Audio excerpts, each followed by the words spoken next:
Limit as x goes to 4 of the square root of x minus 2 over x minus 4. The first thing we want to do is try plugging 4 in for each of the x's.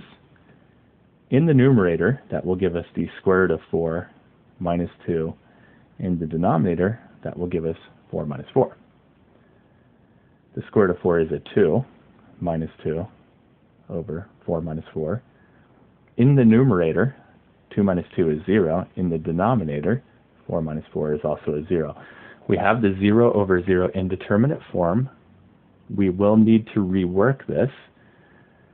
Since we have a root combination, which is a root involving x in some way, added or subtracted together with at least one other term, we're going to use the root conjugate method. Now where we have a root combination, this time is in the numerator, it's right there, a root involving x added or subtracted with at least one other term.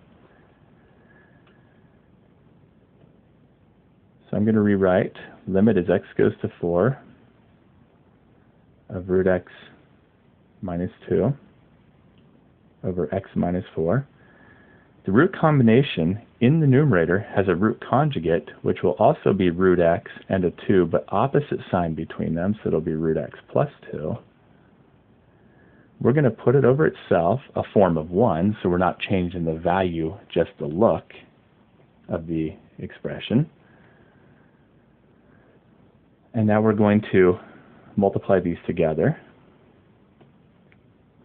Now when you do multiply by the root conjugate a form of 1, very important, you only want to multiply the root conjugates with each other. We're going to FOIL those out. That would be in the numerator here. Root x minus 2 and root x plus 2. We're going to FOIL that root conjugate pair out. We are not going to FOIL out the non-root conjugate pair that's in the denominator. These are not root conjugates of each other. You want to leave those factored. In the numerator, first, root x times root x is x.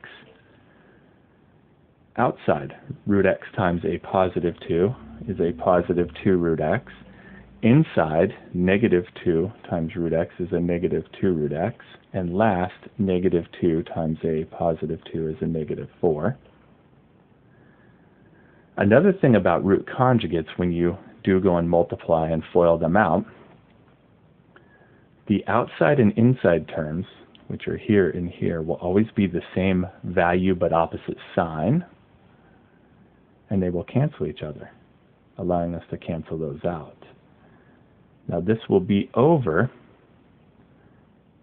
the non-root conjugate pair, which we do not want to FOIL out, x minus 4 and root x plus 2. Let's keep that in the factored form here, and the reason you don't want to FOIL it out is because one of those factors is what is making a 0.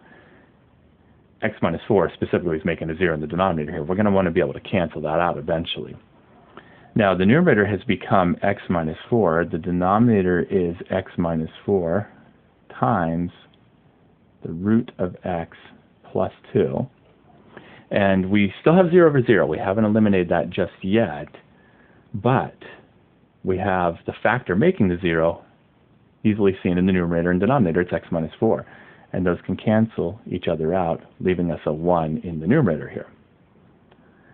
So this has become limit as x goes to 4 of 1 divided by root x plus 2.